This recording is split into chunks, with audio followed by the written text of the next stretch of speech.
Hey folks, Andy Patton here. The Zags are set to take on the Dons of San Francisco in the WCC semifinals on Monday evening. And right after that, there will be a Bay Area battle between St. Mary's and Santa Clara for the right to play the winner of the Gonzaga-San Francisco game in the WCC Championship on Tuesday. Today's show is going to be a look at those matchups and, of course, answering listener-submitted questions since it's Mailbag Monday, all right here on the Locked On Zags podcast. Don't go away.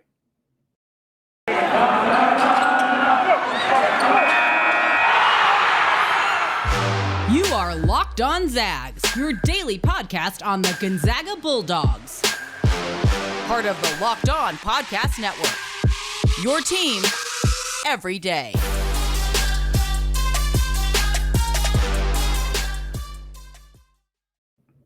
What is going on, y'all? Welcome to the Locked On Zags podcast, part of the Locked On Podcast Network, your team every day. I am your host and longtime Gonzaga podcaster, Andy Patton, here to take you through another month of March Zagness. This episode of Locked On Zags is brought to you by Stat Hero. Stat Hero is reshaping the way you play fantasy sports. Dozens of house-based games to play daily. No sharks, no funky props, just your skill versus the lineups you choose. Sign up today at stathero.com/lockedon. I also want to thank all of you who make this podcast your first listen of the day. It's March. It's a phenomenal time for Gonzaga basketball. It's also a great time to join the YouTube channel if you have not done so already. Just go to youtube.com, search Locked On Zags, hit that subscribe button. Can check out all of the interviews from last week. We had some phenomenal guests on the show to kick off the month, and can, of course, check out all of the previews as we get in to the NCAA Tournament as well. So today is Mailbag Monday, and as a reminder, if you want to get involved in Mailbag Monday, you can do so by tweeting at me at ScoreZagsScore or at Locked On Zags whenever you are thinking of a question. You can also respond to my tweet that I post on Sunday mornings, or you can email me at andypatton013@gmail.com. However, the first segment of today's show is not going to be answering listener-submitted questions. We are instead going to give an update on what happened in the WCC tournament over the weekend. It was one of the most exciting WCC tournament weekends that didn't include Gonzaga and St. Mary's that I can remember. They've been doing this seeding for the last couple of years where the number one and the number two seeded teams do not play until Monday of the weekend for the WCC tournament. So we don't see Gonzaga. We often don't see St. Mary's or whomever ends up in that number two seed. And in many other years, that means that those games, I don't want to say they don't matter, but they rarely are going to have NCAA tournament implications. In years past, they have not had NCAA tournament implications. This year, they have fairly significant NCAA tournament implications, and I want to talk about what happened in those games. Of course, we know Gonzaga is going to take on San Francisco. The reason for that is because San Francisco defeated BYU on Saturday evening, 75-63. That was a monumental victory for the Dons, not just because they obviously have a chance to compete for the WCC title if they are able to beat Gonzaga on Monday evening, but even if they do not, they have basically cemented, barring a catastrophic change to the bubble or a bad decision by the selection committee, San Francisco is going to play in the NCAA tournament for the first time since 1998. This is an incredible accomplishment for Coach Todd Golden, for fifth-year senior Jamari Bouye, for this team, a program that was so iconic 70 years ago in the 50s and 60s when they had Bill Russell. They had a phenomenal program. They had Bill Cartwright in the 80s, a phenomenal player as well. And then their program got disbanded in the early 80s because of issues they were having with the community in San Francisco. They brought the program back a few years later, but have never been able to truly return to basketball prominence. Now they are there. They're going to play in the NCAA tournament, again, barring some very strange decision-making. This win against BYU helped legitimately cement that, even if they do not beat Gonzaga on Monday evening. For BYU, this is probably the death sentence. We have said this a handful of times for BYU. Was their horrible four-game losing streak in February, was that the death sentence? Was this game the death sentence? There's been a lot of those kinds of conversations. Ultimately, if we've repeatedly had to decide whether the game that they just lost was the final straw, they've probably already had it. I think we've crossed the point where BYU is no longer a legitimate contender for a bubble spot in the NCAA tournament. Now, There are esteemed bracketologists, including last week's guest, Lucas Harkins, who still has BYU potentially right in that conversation for one of those first four spots. So they're not completely out of it. I think the loss to San Francisco is very damaging. It doesn't give them an opportunity to even compete for a WCC title. That's a tough sell for them. We know mid-major programs have to be not perfect, but really close to perfect. BYU was frankly far from perfect this year. I think there are a lot of high major programs that you could make an argument are not as deserving or BYU, or at least it's close. It's a conversation, but BYU knew what they needed to do to make the NCAA tournament. And winning this game was a part of it. It was a great game for the Dons. Khalil Shabazz, 22 points, 4 rebounds, 2 assists. He's been phenomenal for the Dons lately, playing some of the best basketball of his career. He started off the season pretty slow. He has been great lately, rocking the Rip Hamilton mask over his face after getting elbowed by Andrew Nembhard a few weeks ago, the last time these two teams met. Booyah had 18 points, 6 rebounds, 4 assists for the Dons in this one. He also had a thunderous dunk at the end of the game, which we'll talk about a little bit later in the show in a mailbag question. Barcelo had 18. Fisuni Traore had 16 and 12. I wanted to highlight that because he's a true freshman in the biggest must-win game of his career, dropping 16 and 12 when he was expected to be the third or even fourth big man on this roster. For him to step into a huge role because of injuries to the front court, drop 16 and 12 against a good USF front court with Patrick Tape and Yuhen Misalski. That's a good front court. For him to step up, have that kind of production, he's going to be really, really good. And I think, you can listen to Jake Hatch at Locked On Cougars for BYU. He's talked about him a handful of times. This is a really talented young man, and I'm excited to see where his future goes. And frankly, not too unhappy that he's probably going to have his best seasons when BYU is no longer in the WCC. We'll talk a little bit more about this game later, but I also want to talk about Santa Clara and their game against number 6 seeded Portland. There was some kind of joking a little bit on Twitter about how Santa Clara ducked Portland earlier this year. They had the opportunity to make up a game that had been previously canceled because of COVID. They basically just opted not to do it because at that time it would have been a quad 4 game for them. Winning it would have done very, very little to help them in their quest for a potential at-large bid. Losing it would have hurt them significantly. So they basically just said, nah, we're not going to play the game. And there was some kind of joking about that because Portland was on a hot streak and was playing well. And then, of course, Portland and Santa Clara ended up matching up, and it was kind of this fun, is Portland going to put the screws to them and really hurt their season chances here by winning? They did not. Santa Clara won this one 91-67, handled it pretty easily. Jaylen Williams, again, probably the best outside of maybe Bouye. Jaylen Williams might be the best NBA prospect in the entire conference that's not on Gonzaga's roster. He might be better than Bouye as an NBA prospect just because of his age. 24.6 boards, 3 assists. He made his first 6 shots. Was just complete money against the Pilots in this one. PJ Pipes, who has been playing incredible basketball lately as well. He had 21 points, 5 boards, and 5 assists. And Jusuf Vrankic had 16 and 7. The big three for Santa Clara, Williams, Pipes, and Vrankic, really, really good trio of players. They're going to, if they continue to play this well, they're going to give St. Mary's a lot of problems. And if they win that game, they'd give Gonzaga some problems as well. If they end up playing in the NIT or some other postseason tournament, I think their odds of playing in the NCAA tournament are extremely low, obviously barring a defeat of Gonzaga in the championship game. But those 3 players, really, really talented. Chris Austin had 19 for the Pilots. I just want to give another shout out. There have been a lot of shout outs on this podcast, justifiably so, about Shante Leggins and the job that he has done at the University of Portland this year. An incredible season for Shante, one of the best first-year coaches on the West Coast, obviously behind our boy Tommy Lloyd over at the University of Arizona. But Shante had a phenomenal season and is going to have a very excellent continued coaching career on the Bluff. So that leaves us with 2 more games in the WCC season: Gonzaga versus USF and Santa Clara versus St. Mary's, 3 more games. Those 2 games, and then, of course, the winners of those 2 games will play on Tuesday at 6 p.m. in the Orleans Arena in Las Vegas. I will start with Gonzaga USF. The Zags obviously won the first 2 matchups here, 78-62.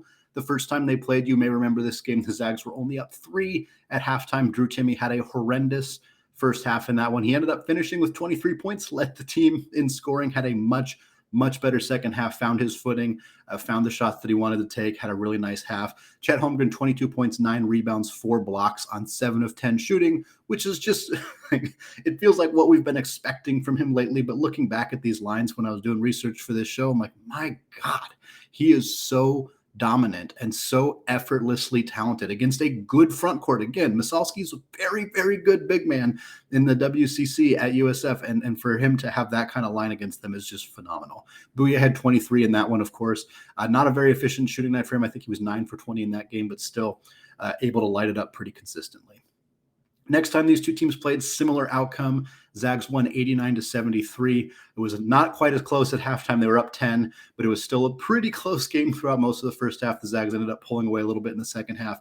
A insanely physical game, a very poorly officiated game on both sides for the most part, but the refs just kind of let both sides play. It got pretty ugly. It, of course, culminated in the incidental elbow from Andrew Nembhard that hit Khalil Shabazz and left him lying on the floor in a pool of his own blood while the refs continued to let the game go on, which was one of the most baffling things that I have ever seen happen in a college basketball game. It was very odd.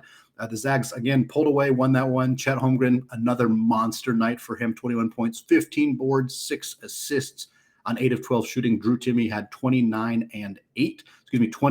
points, 9 rebounds, 8 assists. Want to make sure I say that clearly. Nearly a triple-double for him. Shabazz had 17 and Bouye had 14 on 6 of 15 shooting.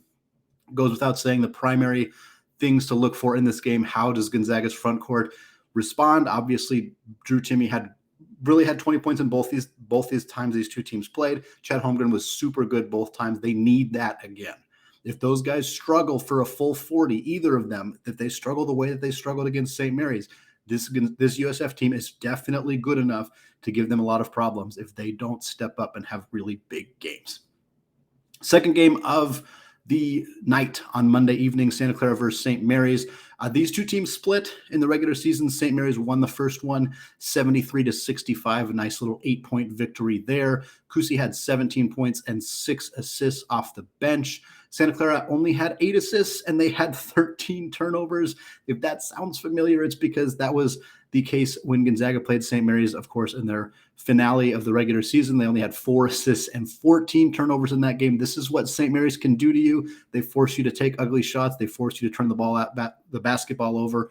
When those things happen, it's really, really difficult to beat them. Again, Santa Clara is a very good offense. They got held to 65 points the first time these two teams played. Williams and Pipes, Jaylen Williams and PJ Pipes had 34 points combined.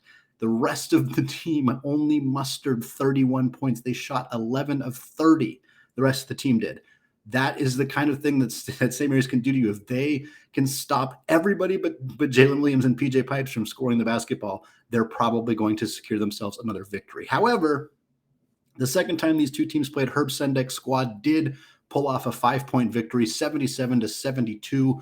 Pipes had 21 in that one. He hit 5 threes by himself in that game against a really good perimeter defensive team in St. Mary's. For him to knock down 5 trays is incredible. Williams had 18 points and 10 assists. Those two guys have killed St. Mary's this season. Unsurprisingly, they've killed just about everybody that they have played in the WCC, but if they have another good game against St. Mary's, they're going to make things really, really difficult. The big kicker for St. Mary's is, again, Tommy Kusi. Like I said, 17-6 the first time these two teams played, 16-6 the second time these two teams played. He is a menace in the pick and roll. He's great at finding open guys. He's great at getting to the rim.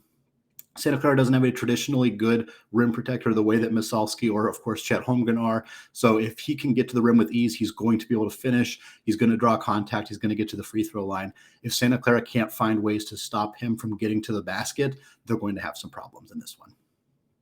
All right, we got listener-submitted questions to answer in the second segment. Before we get there, though, I want to tell you all about BetOnline. There might be less football being played, but betonline.net has way more stuff to bet on this playoff season. From scores, totals, and player performance props to where the next fired coach is going to land, BetOnline is the #1 spot for all things NFL betting in 2022. And it's not just football. BetOnline.net's basketball, hockey, boxing, and UFC odds coverage is the best in the business. From sports right down to your favorite Vegas casino games, BetOnline is your #1 online wagering destination. BetOnline is the fastest and easiest way to wager on all of your favorite sports and play your favorite games. Today's episode is also brought to you by Run Your Pool. March Madness is only 1 week away. That means you need to start thinking now about where you're going to be running your brackets this year. Are you going for the usual or are you going for the best? We've done our homework here at Locked On and we're running our brackets with runyourpool.com. Along with standard brackets, Run Your Pool offers game types like Survivor or Pick X. They have options to edit scoring, and they offer more intel to make your picks. All stuff you won't find at ESPN or CBS. If you've got a business, Run Your Pool can help you take some of that madness magic and play alongside your employees or even gain customers. Plus, they offer full customer support, custom branding, and one of the easiest 3-minute setups you'll ever find. Clearly, we believe in Run Your Pool because, like I said, we're running our brackets there ourselves. There is no truer test than that. If you want to play against us for a shot at a cash prize, join us at runyourpool.com/lockedon. And while you're there, create your own pool for your friends and family. Enter Pure Madness at checkout for $10 off your custom pool. All the rules and details will be available there. That's runyourpool.com/lockedon for your chance to win a cash prize. We look forward to seeing you there. All right, segment 2, still Andy Patton, still Locked On Zags. We're just about to start answering listener-submitted questions. I also want to thank all of you who have made Locked On Zags your first listen every day. Make sure you check out the Locked On Bracket Breakdown coming out on March 14th right here on the Locked On Zags podcast feed and YouTube channel. College basketball expert Chris Gordy, myself, and betting expert Lee Sterling will be there to give you in-depth breakdowns on every matchup in the NCAA Tournament. All right, this first question, in fact, all 3 questions from this segment are regarding the WCC. They come from our friend Christian. This first one, he says, the WCC tournament has been chalk thus far. Any takeaways from that? Ken Pomeroy mentioned that the top of the WCC is very much improved. Does this bode well for the WCC? I know that national parity is good for many sports, including college basketball, as fan bases stay connected and interested longer. Yeah, I think the conversation about whether parity is good or bad for mid-major conferences is actually a fascinating one that I will admit to not getting all the way into to answer this question here today. It's perhaps a better off-season conversation to have. You look at certain conferences, like, for example, the Big West. I believe there was a stretch of time, like a 9-year period, where the Big West had a different winner every single year. That level of parity is probably bad. That's too much parity. And obviously, nobody's comparing the Big West to the WCC. They are dramatically different as conferences. But if nobody steps up as like the clear cut, this is the good team, that can be a problem. When you have something like the Mountain West, where you have teams that are usually good, San Diego State is usually good. And then you have other teams that's, Wyoming is not usually good, but this year they're very, very good. Colorado State is usually good, but this year they were at a different level of good. You have programs like UNLV that are normally good, but this year are not very good. That kind of parity, where it's a bit less predictable year in and year out, I think that's good. The WCC doesn't have that. The WCC has a complete outlier among all mid-major programs in Gonzaga. They're a complete outlier in every sense of the way. But beyond that, St. Mary's is almost always good. They're rarely bad. Sometimes they're not quite as good. BYU was always near the top. And then after that it kind of rotated. USF is rarely bad, but again, wasn't always the best. Last year, Pepperdine was in that conversation. This year, they were the worst team in the conference. Like, there's a lot more parity that kind of spreads out there. But to get to what Ken Pomeroy talked about, not only is the top of the conference much improved, the bottom of the conference is not good. And so there's not a lot of parity there. I'm not surprised the WCC has gone chalk. I'm not going to be surprised if the end result is complete chalk. If Gonzaga beats San Francisco, if St. Mary's beats Santa Clara, if Gonzaga beats St. Mary's, frankly, that's likely what is going to happen. So it's going to go completely chalk.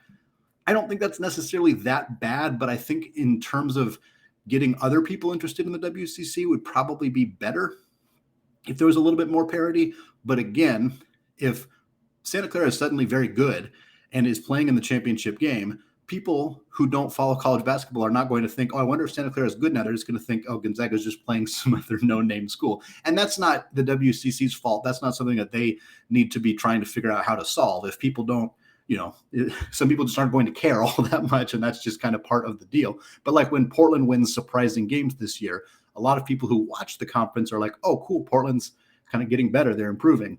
but that narrative hasn't really spread around beyond just kind of like the junkies who watch West Coast Conference basketball outside of just Gonzaga.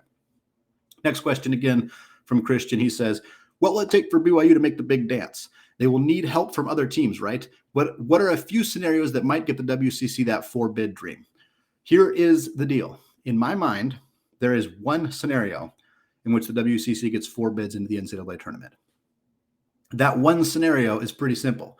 Santa Clara wins their next 2 games. They defeat St. Mary's in the WCC semifinals. They defeat Gonzaga in the championship. They steal the they steal the automatic bid from the WCC. St. Mary's would still make the NCAA tournament even if they lost to Santa Clara. San Francisco would still make the NCAA tournament even if they lost to Gonzaga. Gonzaga very obviously would still make the NCAA tournament if they lost to Santa Clara in the WCC championship game. And of course, Santa Clara would have to make it because they would have taken that automatic qualifying bid. That is the way that the WCC gets 4 teams in the NCAA tournament. It's not the way that I want it to happen necessarily. It would be pretty rough to watch the Zags not only have lost to St. Mary's in their final regular season game, but losing to Santa Clara in the WCC championship would be pretty nerve-wracking heading into the NCAA tournament, but that is a way in which 4 teams make the big dance. For BYU, I just don't see it. I don't see it. And I think I talked about it a little bit in the first segment. I think some of it is unfair in the sense that there are a lot of middling big Power 5 schools. North Carolina was specifically mentioned, and they obviously, having beat Duke in a really big game, they kind of have pushed themselves a bit outside of that conversation. But, Oregon stayed in the conversation for a really long time. They had to get spanked by the 2 Washington schools in order to finally not be in that conversation. This is not a good Oregon team, and they got their bell rung by BYU earlier in the season, and they were still in the conversation with BYU throughout the year. BYU losing to San Francisco is not as bad as Oregon getting spanked by both Washington and Washington State. But quite frankly, they're both still in a somewhat similar spot. I don't think that is entirely fair, but it is accurate. And what it unfortunately means is that BYU is very, very unlikely. Basically, every team that's even remotely close to the bubble would have to lose a bad game. And I that's very unlikely to happen because you also have to figure out that there are going to be bid stealers. I think the Mountain West has a real good chance of somebody who's not in that conversation right now, somebody other than Boise State or Colorado State or San Diego State, could win the Mountain West tournament. If that happens, they steal a bid.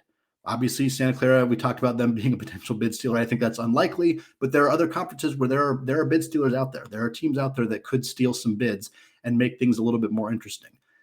For me, that just means that BYU is really just not in a spot where this is going to happen for them. Even if a handful of teams that are on that bubble spot lose some bad games, I don't think BYU has enough of a resume to jump them. Doesn't mean that I don't think that they are good enough to play in the NCAA tournament. Doesn't mean that there aren't going to be at-large teams that I think BYU could beat or that have already beaten. But I just don't think that they played so sloppy down the stretch. I really don't think that they have enough of an argument to see themselves playing in the NCAA tournament this year. Final question of this segment from Christian. He says, other than, of course, winning the WCC semi and championship games, what are 3 to 4 things you would like to see from the Zags that indicate they're tuning up for the big dance? Yeah, so I picked 3 things here. There are a handful of them. Obviously, again, as you said, outside of winning the next 2 games, which would be pretty significant for them to do. The number one thing, far and away for me, bench production. There are a lot of things that kind of cropped up in the St. Mary's game and have cropped up the last few games that I know fans are somewhat concerned about with this Gonzaga team. A lot of them are legitimate concerns. For me, most of them are not things that I'm super worried about, but bench production is one of them. Lately, the bench has not contributed almost anything to this team. In the last 3 games, I talked about this an episode later last week. Last 3 games, Gonzaga has gotten 10 points from their bench combined. 7 of those 10 points came from Hunter Salas against Santa Clara. That's it. The rest of the guys combined 3 total points in the last 3 games. That is not good. Anton Watson has vanished as an offensive contributor. He's still playing good defense. He's still giving them decent backup center minutes, but he is a non-factor on offense. Nolan Hickman has been a non-factor on offense. Again, I think he plays fine defense, and I think his actual production on offense hasn't been, he's not constantly turning the ball over or making a bunch of terrible mistakes or missing a bunch of shots. He's just not giving them anything positive lately. I don't know whether it's a fatigue thing. This is a very long season, longer than they played in high school, whether it's just a loss of confidence thing, whether it's just a bad stretch of games, which happens to anybody at any level at any time.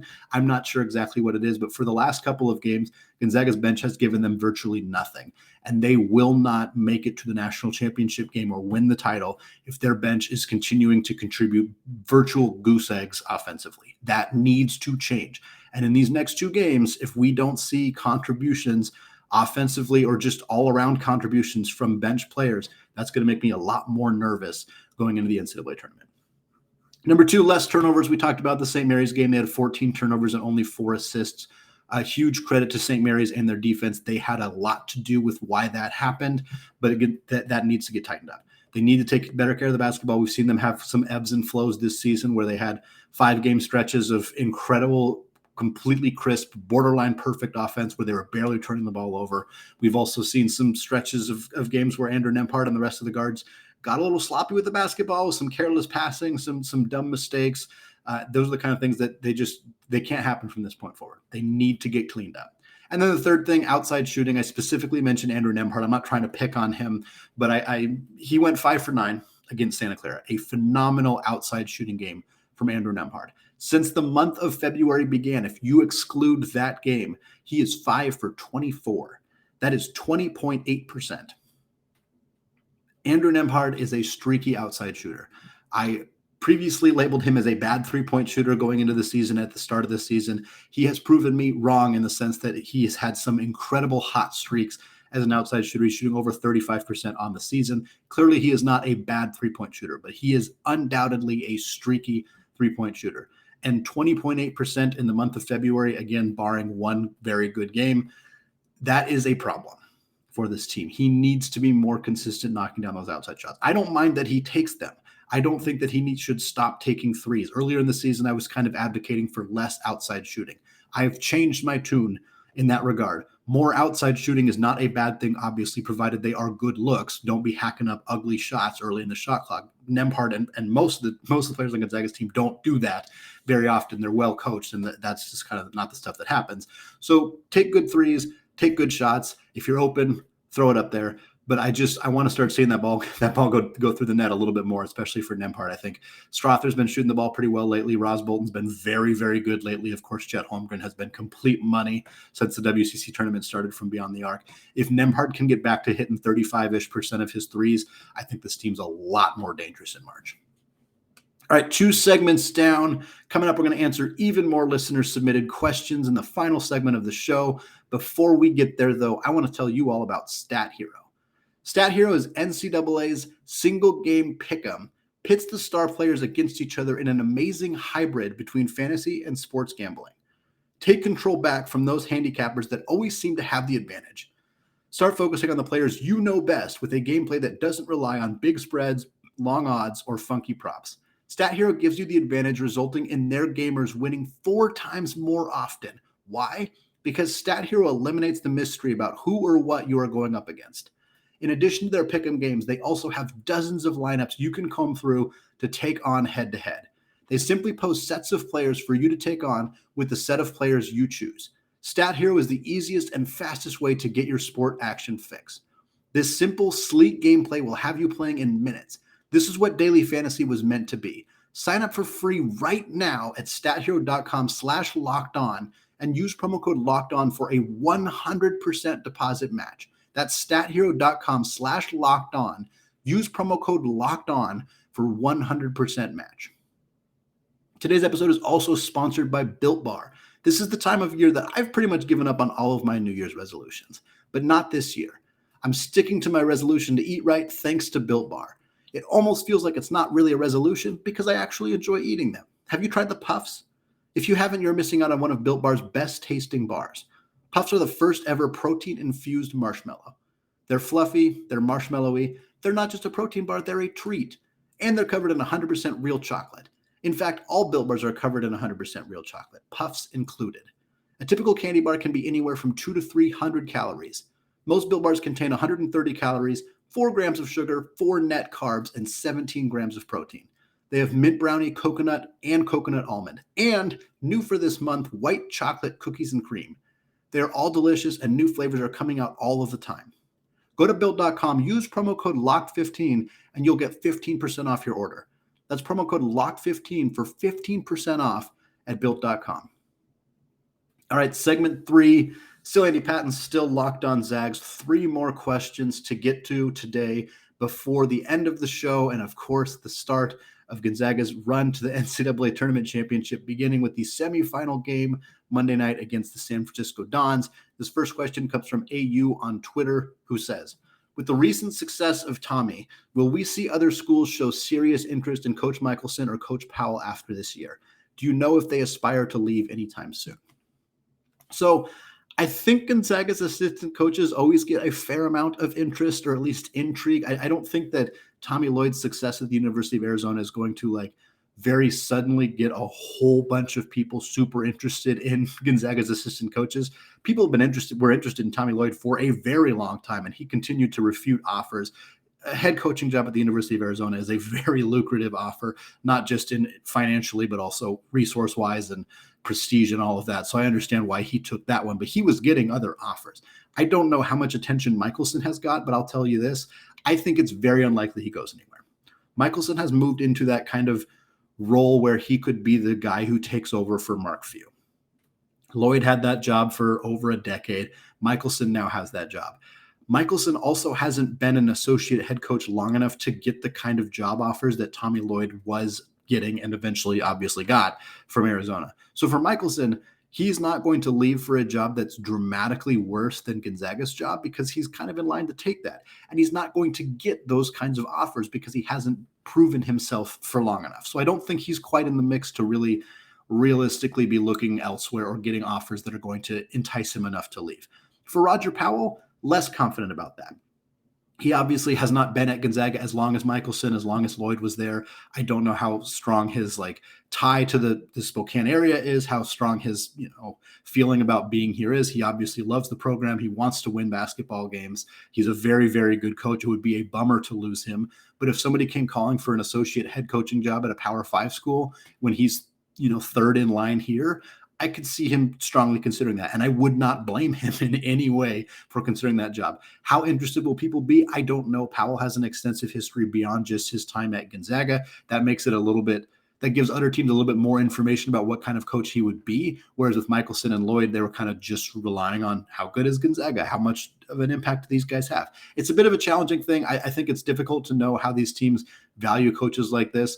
But Powell certainly is a well-respected coach, a very talented coach, a big part of Gonzaga's success. And if other big name schools come calling for him for bigger jobs, I could see him showing some interest.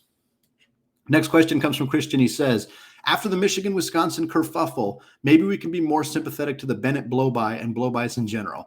After the USF-BYU game, Mark Pope flew past Coach Golden and the Dons. I know you don't like interpreting the motivation or intent, but the Bouye dunk at the end of the game was part of it. Here's the issue for me. If the team that's down has not stopped pressing or fouling, then it's a play-on situation. If the moment is authentic or genuine and not rubbing it in, why is it an issue? Okay, so a couple things here. One, Jamari Bouye admitted that his dunk at the end of the game between BYU and BYU and San Francisco was personal. So we kind of talked about, the question was, if you're not trying to rub it in, he was. And the reason that he had said that, he didn't give incredible specifics, but he said that there was words exchanged during the game, things that he heard that he was unhappy about. I have no idea what was said. I have no idea who said it. I am not going to speculate in the slightest about that because that is unnecessary to do. But he felt offended by something, upset about something, whatever it may be, enough that he wanted to show out. Now, he dunked the basketball in a game where BYU still appeared to be playing some level of defense. It was an emphatic dunk for his teammates, for his fans, for a program that winning that game cemented, as I have said, their spot in the NCAA tournament for the first time since 1998. It is an extraordinarily emotional, highly, highly strung event. For Bouye, a fifth-year senior, has been with this program from the get-go, getting the opportunity to play in the NCAA tournament in his final year in college is a level of joy and euphoria that I cannot imagine. I cannot get myself to understand how intense that must be. So if he wants to throw down a dunk when BYU is, they're not just standing there. If they were completely standing there doing nothing and he just threw down a dunk, yeah, okay. Yeah, I can see why that would make people unhappy. But he felt slighted by things that BYU, either fans or players or somebody was saying to him. He was pissed off. He was beyond thrilled at the opportunity to beat this team and go to the NCAA tournament. I don't care that he threw down this dunk. I do not. Mark Pope talking a bunch of crap about it after the game. Todd Golden defended Bouye. All of BYU, they were very upset about it. Basketball's emotional. People get emotional. They're going to get over it. Everything's going to be fine. I'm not overly concerned about this. I think showing emotion is not a bad thing. I think showing up people really intentionally is something that should be punished or should be not. We shouldn't celebrate that necessarily. I don't think that's what this was. Final question of the show. If you could pick a team that is not a likely top 4 seed in the NCAA tournament that could make a deep run, who would it be and why? So I used my good friend and former guest of the show, Lucas Harkins, who was on last week, Tuesday's episode. He is an expert bracketologist. He was the second most accurate bracketologist last year, according to bracketmatrix.com. I used his most updated bracket to determine likely not top 4 seeded teams. The team that I'm picking, yes, a little bit biased here. The team that I'm picking is number 5 seeded Alabama. So most of the brackets, including Lucas's, have Alabama as a 5 seed. I've seen them as low as a 6 seed. I did not see any recent brackets that had them on the 4 line. So I'm going to say that they count for this exercise, although I think there's a chance they could sneak onto the 4 line depending on how the SEC tournament shakes out. But when they play their best, they're really, really good. Alabama has beaten, obviously, Gonzaga. They've also beaten Baylor. They've beaten Houston. They've beat LSU, and they beat Auburn this year. That's a lot of really good teams that they can chalk up as having defeated. They've proven they can beat. Gonzaga and Baylor are your 2 most likely title favorites. If it's not the 2 of them, Auburn is right in that conversation. 3 legitimate title favorites. Houston and LSU, very, very good teams as well. Alabama has also lost to some bad teams. They have 12 losses on the season. They're the kind of team that if you put them as a loss to a 12 seed, if you said this is a 12-5 upset I'm picking, depending who that 12 seed is, I could also see it. We've seen this Alabama team play pretty darn bad at times this year as well. They're a big enigma. They're a really challenging team to pin down. But I think that when they're playing at their best, they are more capable than any other not top 4 team at making a run all the way to the national championship. A couple other teams, UConn, I think, is a really good team that's kind of right in that 5-6 range as well. Same with Arkansas. Haven't seen them as much, but when they're on, and they play really, really good basketball. And then, of course, a couple of West Coast teams. Got to toss St. Mary's in there. I think they're also a team that's very primed to potentially get upset early because they don't score the basketball very efficiently and they take so few possessions that can cause them to run into some problems where they barely scrape 45 points in a game, and they're not going to win a lot of games when they do that. Similarly, Leon Rice's Boise State team. Boise State's the lowest seeded team that I have in this conversation. They're mostly on the 7 line, maybe even 8-9 line potentially. But when they're playing their best defensively, they're really, really good. I don't know that they have the offensive firepower to go on a run all the way to the Final Four of the national championship. That would be an incredible, shocking run from the Broncos. But I think they're the kind of team that I wouldn't be shocked if my bracket ends up having them in the Sweet 16. And I think I'd think hard, depending on the matchups, about putting them in the Elite 8 as well. All right, that is going to do it for me today. 2 big WCC games on Monday evening. We're going to recap both of those games on Tuesday's show right here on the Locked On Zags podcast, available wherever you get your podcasts and available on YouTube. Check it out there if you have not already. Thank you for making Locked On Zags your first listen every day. Now is a great time to make your second listen of the day, the Locked On NFL Draft podcast. Ryan Tracy and former NFL cornerback Eric Crocker bring the NFL Draft to life every day with insight and analysis on college football prospects and NFL front offices. It's free and available wherever you get podcasts. All right, thank you all for listening, and go Zags.